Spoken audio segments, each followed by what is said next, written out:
Hello, Dr. Ken here. So for today's lab, we will be going over organic compounds. So biochemistry is a combination of biology and chemistry. These two disciplines uh, have a lot of overlap. All living things are made up of cells, and cells are made up of thousands of different kinds of chemical molecules like carbohydrates, lipids, proteins, and nucleic acids. And understanding how cells function and perform all its life-supporting functions, it is important to study the structure and methods. Okay? So what is an organic compound? Um, well, an organic compound is a compound that contains carbon. And there are four major categories: carbohydrates, lipids, proteins, and nucleic acids.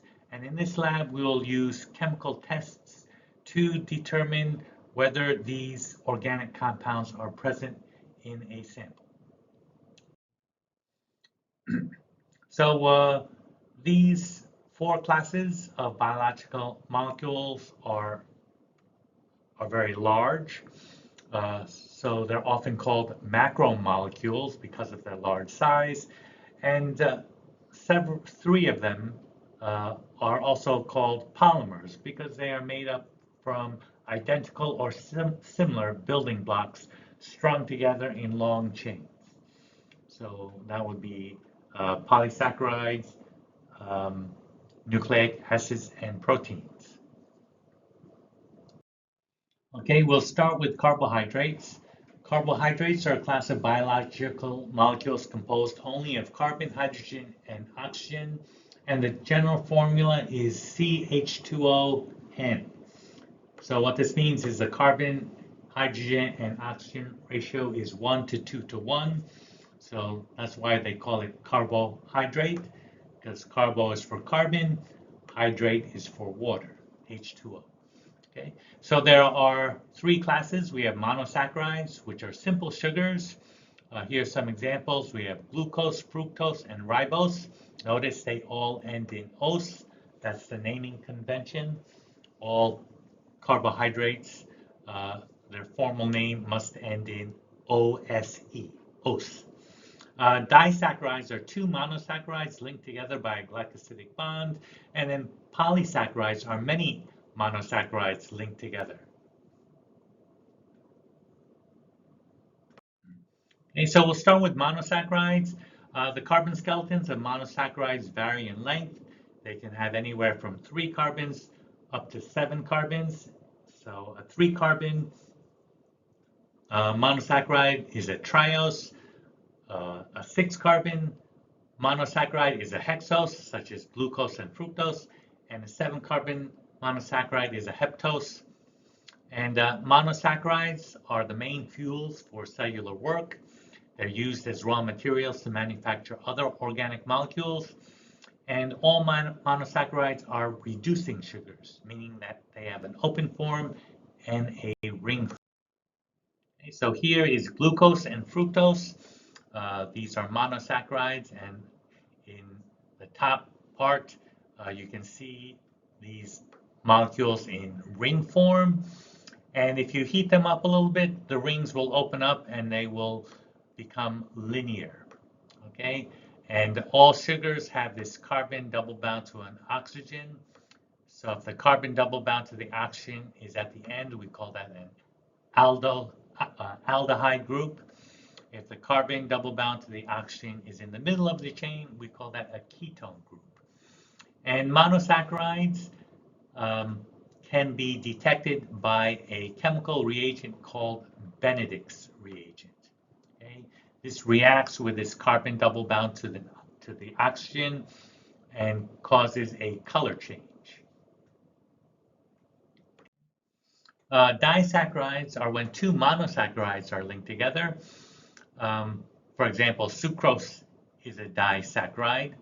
That's a common table sugar, and it is formed from the monomers glucose and fructose linked together by a glycosidic bond. Um, Maltose is also a disaccharide formed from two glucose molecules linked together. Some disaccharides are reducing sugars and others are not. Okay, so pictured on the top here is maltose. Maltose is a disaccharide that is also a reducing sugar. If you heat up maltose, the hydrogen atom here will form a bond with this oxygen up here, and the ring will open, and we'll have a carbon double bound to an oxygen here, and that will react with Benedict's. So we call maltose a reducing sugar. Sucrose, on the other hand, is a non-reducing sugar. Um, this carbon here does not have an OH group. There is an OH group way out here, but that's too far to form a bond with this oxygen. So we can heat up sucrose all we want. The ring will never open. So sucrose is a non-reducing sugar and will not react with Benedict's reagent. Okay. So here's a Benedict's test for reducing sugars. Benedict's reagent reacts with the aldehyde or ketone group of reducing sugars, and there's a color change from blue to orange or red. Okay, so pictured here is the results of a Benedict's test from students from one of my previous classes. Benedict's when mixed with water is a light blue color. And in the in-person class, I gave my students 5 unknowns, A, B, C, D, and E, and F was their student's choice, and they chose Gatorade. Anyway, they mixed Benedict's with these 5 or 6 samples, A, B, C, D, E, F, heated them up to open up the sugar rings, and you can see that A, B, C,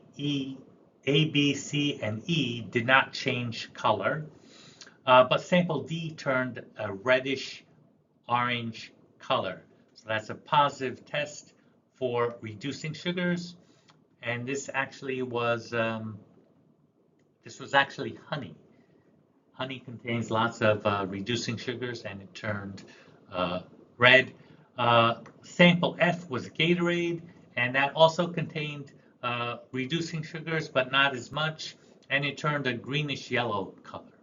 Okay. Sample C, on the other hand, is table sugar or sucrose, and sucrose is a disaccharide, but it's not a reducing sugar, so it showed no color change. Okay. Next, we'll cover polysaccharides.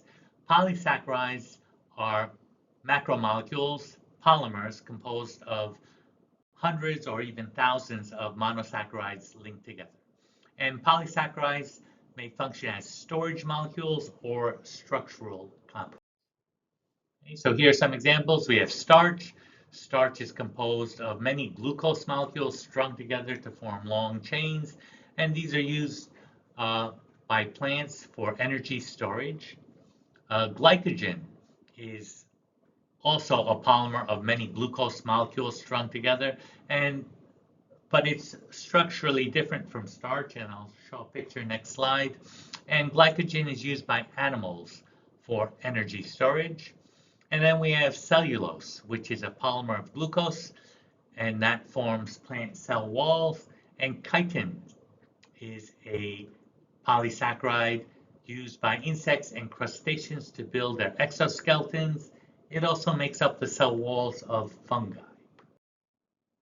So here are the chemical structures of starch and glycogen and cellulose and chitin. Starch is just many molecules of glucose strung together to form a long chain. It's linear. And glycogen is very similar to starch. It is a polymer of glucose molecules, long chains, but it's branched. So it's not linear like starch. It has many branches. And then we have cellulose. So cellulose is also a polymer of glucose molecules.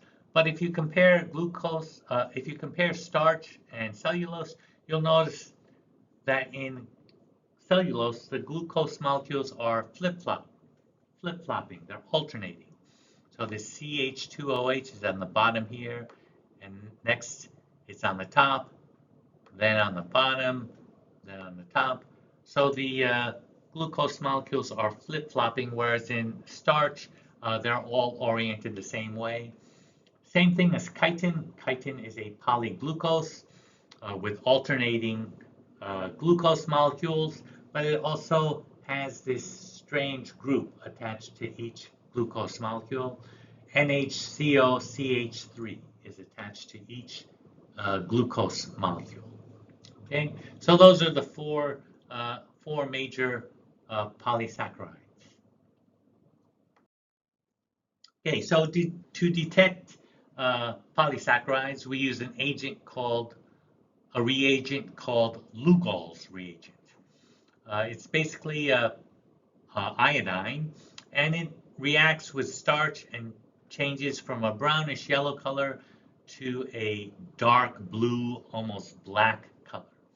So pictured here are the results of a Lugol's test on various samples from students in one of my classes, one of my past classes. When we add Lugol's to water, it turns this yellow-brown color.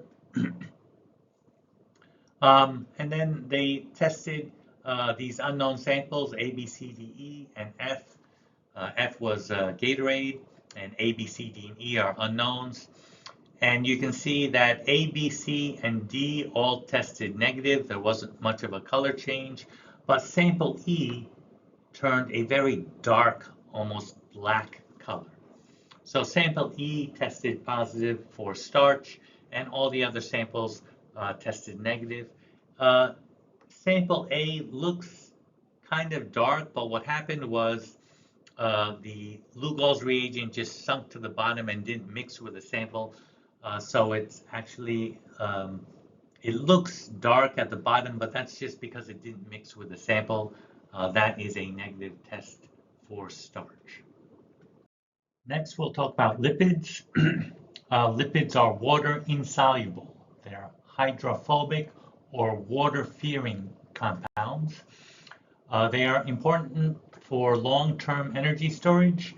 They contain twice as much energy as polysaccharides and consist mainly of carbon and hydrogen atoms linked by non-polar covalent bonds.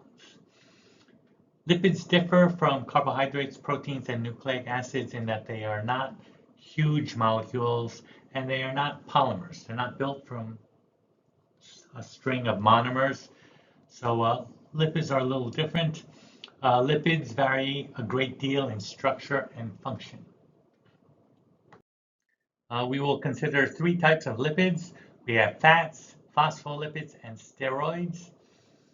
A fat, also known as a triglyceride, is a lipid made from two kinds of smaller molecules. We have a glycerol, which is this 3-carbon molecule here, and 3 fatty acid chains, one linked to each of the carbons in the glycerol molecule. So fatty acids with one or more double bonds is called an unsaturated fatty acid. Unsaturated means it's not holding all the maximum number of hydrogens possible. So pictured here on the right is a monounsaturated fatty acid. Mono meaning there's only one carbon-carbon double bond. And notice these hydrogens that are attached to the carbons on the carbon-carbon double bond, there's only one hydrogen per carbon, whereas on all the other carbons there are 2.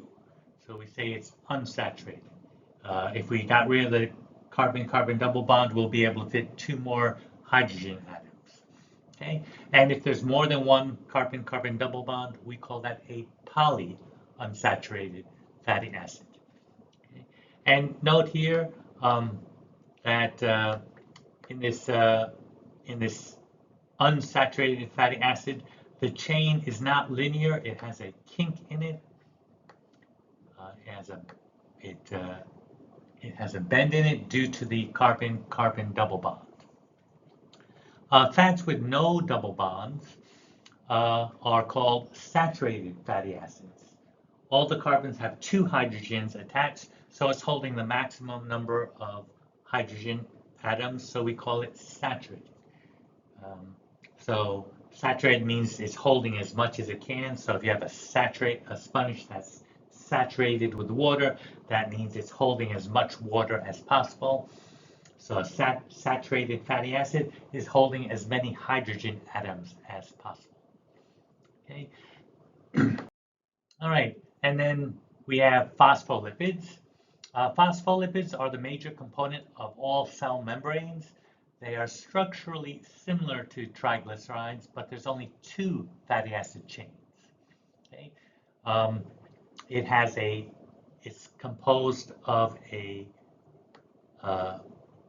glycerol, two fatty acid chains, but on the third carbon of the glycerol, a phosphate is attached, hence the name phospholipid. Okay? And phospholipids are strange. This phosphate group is very hydrophobic, but these fatty acid tails are just composed of carbon-carbon and carbon-hydrogen nonpolar bonds. So at one end of the molecule, it's hydrophilic, and at the other end of the molecule, it's hydrophobic. So and that property allows it to make cell membranes. Okay, and then we have steroids and cholesterol. Steroids are lipids in which the carbon skeleton contains 4 fused rings. Okay? So here's a picture of a steroid, and its function can vary depending on what components are attached to it.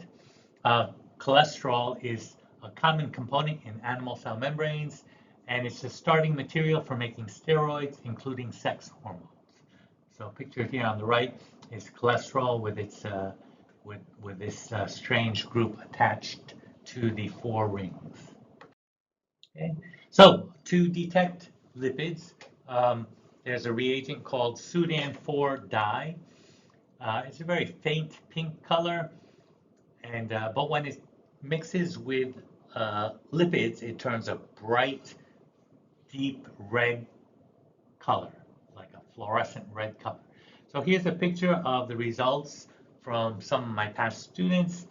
On the tube on the left, this is the negative control. It just contains water and Sudan-4 dye, and you can see it's a very faint pink color.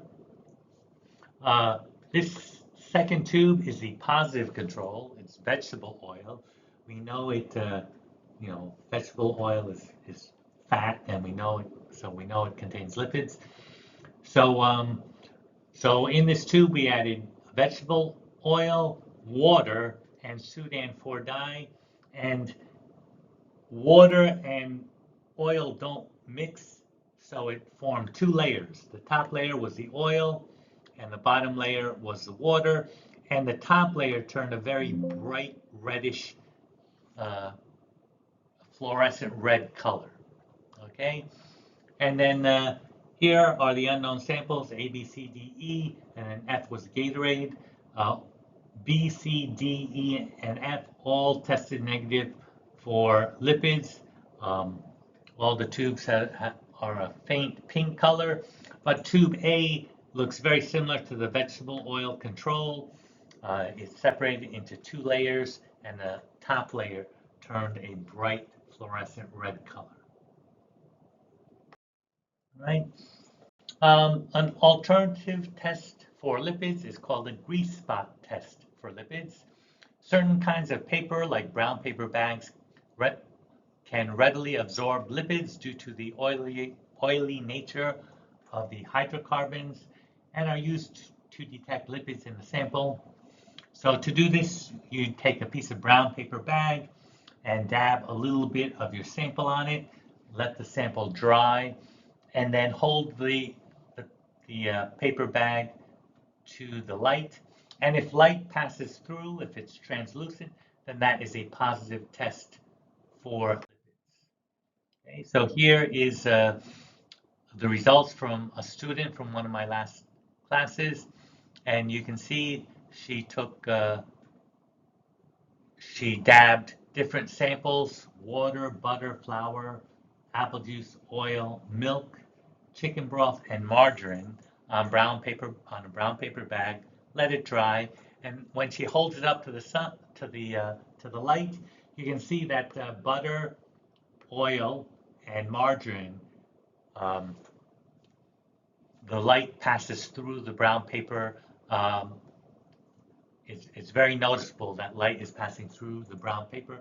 But water, apple juice, chicken broth, flour, and whole milk, maybe a little bit of lipids is in whole milk. But all these others are pretty much negative for lipids. All right. So you'll be doing this experiment at home. If you don't have any brown paper bags available, you can also do cardboard. Here's another test from my past students.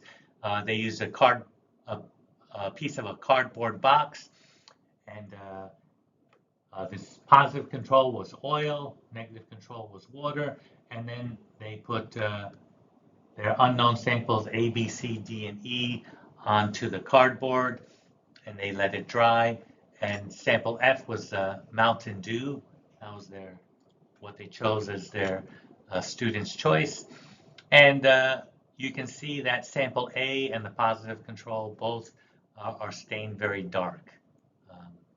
It's clearly sample A has lipids, all the others are negative. Right. So next we'll talk about proteins. Proteins are polymers of amino acids. The amino acid sequence causes the polypeptide to assume a particular shape. The functions of proteins depend on the individual shapes, and a polypeptide chain contains hundreds or even thousands of amino acids linked together by peptide bonds. So what's an amino acid? An amino acid has this configuration. It has a central carbon, and attached to that carbon is a hydrogen, a carboxyl group, an amino group, and one of 20 different R groups. Okay, so here's some examples. We have alanine has a methyl group attached to the carbon. Valine has a butyl group attached. Lysine has a chain of carbons, and 4-carbon chain, and at the end it has an amino group. And then aspartic acid has a CH2COOH. All right. So here are all 20 amino acids. Some are nonpolar, meaning they just have carbon and hydrogen bonds, which are, nonpolar covalent bonds. And here, the R group can be as simple as a hydrogen atom, as in glycine, or these complex ring structures, as in tryptophan or phenylalanine. Okay, cysteine is an interesting amino acid. It has a terminal sulfur on its R group. Proline is also quite an interesting amino acid. Its R group forms a ring with the amino group. The tail of the R group loops around and binds to the amino group on the center carbon, creating a ring. So that's pretty interesting. Okay. Anyway, these are the nonpolar. We also have polar and charged amino acids. So here are the polar amino acids, and then some have a positive charge, and a couple have a negative charge. Okay. So proteins can function as enzymes, which catalyze reactions. They can be transport proteins embedded into the cell membrane that allows things to enter or exit the cell. They can be antibodies for the immune system, or signaling proteins such as hormones or other chemical messengers. They can be contractile proteins found in muscle cells, and there are many, many other functions of proteins. Okay? When a protein shape is altered and it can no longer function, we say the protein is denatured. If you um, unravel a protein, mess up its shape, then it no longer functions, and and we say it's denatured. And things that denature proteins are high salt concentration, or very acidic or very basic pH, or high heat. So, for example, egg white. Raw egg white is a liquid and it's translucent, but when you put it in a frying pan, the heat uh, will unravel the proteins, unravel the protein chains, and then the positive amino acids on one chain will start forming bonds with the negative amino acids on another chain, and it will coagulate and turn into a white solid. Okay, so egg white turns from clear liquid to solid, opaque white when you denature the proteins. All right, so how do all these amino acids get linked together? Well, they get linked together by peptide bonds and dehydration reactions. So here we have an amino acid, two amino acids, and the carboxyl group on one amino acid loses its OH, and one of these hydrogens from the amino group of the other amino acid comes off, and these two combine to form water. Okay, so water leaves the amino acids, so we call it a dehydration reaction. And then this carbon can form a bond with this nitrogen here.